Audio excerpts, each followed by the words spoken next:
ધાંગધ્રા ખાતે કોંગ્રેસના મધ્યસ્થ કાર્યાલયનું ઉદ્ઘાટન કરવામાં આવ્યું। કોંગ્રેસના ઉમેદવાર દ્વારા શહેરના વિવિધ માર્ગો પર રેલી કરીને મત આપવા માટે અપીલ કરવામાં આવી હતી। જિલ્લા કોંગ્રેસ પ્રમુખ, શહેરના આગેવાનો તેમજ આમ આદમી પાર્ટીના કાર્યકરો જોડાયા હતા। લોકસભાની ચૂંટણીના પડઘમ હવે વાગી ચૂક્યા છે, ત્યારે બંને પક્ષના ઉમેદવાર મતદારોને રીઝવવા માટે અથાગ પ્રયત્ન હાથ ધર્યા છે। તેવામાં સુરેન્દ્રનગર લોકસભા સીટમાં કોંગ્રેસ ઉમેદવાર ઋત્વિક મકવાણા દ્વારા જોરશોરથી પ્રચાર શરૂ કર્યો છે, જેમાં ઉમેદવાર ઋત્વિક મકવાણા દ્વારા ધાંગધ્રા ખાતે આજે રેલી યોજી પ્રચાર શરૂ કર્યો હતો। શહેરના મુખ્ય બજારમાં પગપાળા રેલી યોજી તમામ વેપારીઓની મુલાકાત કરી હતી। સાથે જ ધાંગધ્રા ખાતે કોંગ્રેસના મધ્યસ્થ કાર્યાલયનું ઉદ્ઘાટન પણ હાથ ધર્યું હતું। આ તરફ ઉમેદવાર ઋત્વિકભાઈ મકવાણા દ્વારા સ્થાનિક વેપારીઓને પડતી કેટલીક તકલીફોના કારણે અને આ તકલીફોના નિરાકરણ માટે આશ્વાસન પણ આપ્યું હતું। ઉમેદવાર ઋત્વિક મકવાણા દ્વારા આવનારી 7 મેના રોજ અવશ્ય મતદાન કરવાની અપીલ કરી પોતાની જીતનો વિશ્વાસ વ્યક્ત કર્યો હતો। સાથે જિલ્લામાં સર્વ સમાજના લોકો તરફથી સારો આવકાર મળી રહ્યો છે, જેમાં ક્ષત્રિય સમાજ, પાટીદાર સમાજ, વેપારીઓ, ખેડૂતો તેમજ યુવાનો તરફથી સારો આવકાર મળ્યો હતો। આજે ધાંગધ્રા શહેર અને ધાંગધ્રા તાલુકાના પ્રવાસમાં છીએ। આ વિસ્તારમાં ખૂબ જ સારો પ્રતિસાદ મળી રહ્યો છે।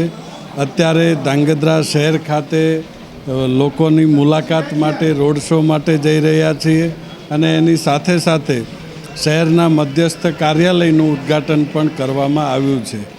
આ વિસ્તારમાં અને સમગ્ર વિસ્તારમાં ક્ષત્રિય સમાજ અને તમામ સમાજો તરફથી ભરપૂર સમર્થન મળી રહ્યું છે અને એનો આનંદ વ્યક્ત કરું છું।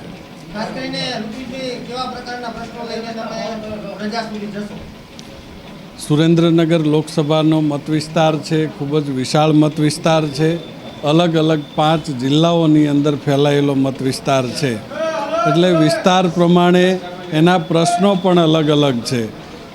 ખારાગોડા અને જે રણ વિસ્તાર છે, રણકાંઠાનો વિસ્તાર છે, ત્યાં આગળના પ્રશ્નો છે, તો એવી જ રીતે નળકાંઠામાં અલગ પ્રકારના પ્રશ્નો છે। સાયલા ચોટીલા જેવા વિસ્તારમાં પાણી અને ખાણ ખનીજના પ્રશ્નો છે। કેટલાક વિસ્તારમાં રોજગારીના પ્રશ્નો છે। શહેરી વિસ્તારમાં અલગ પ્રકારના પ્રશ્નો છે। તો જે વિસ્તારમાં જેવા જરૂરિયાત હશે, જે પ્રકારની લાગણી કે માગણી હશે, એ પ્રકારના પ્રશ્નો માટે એના દરેક પ્લેટફોર્મ ઉપર એનો યોગ્ય અવાજ ઉઠાવવાનો પ્રયત્ન કરીશું।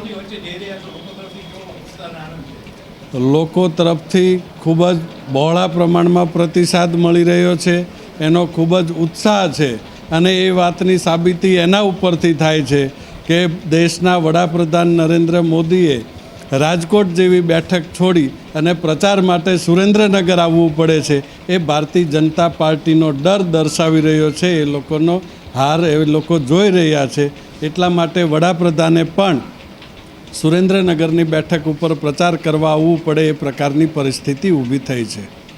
Bureau report, Janadesh news, Surendranagar.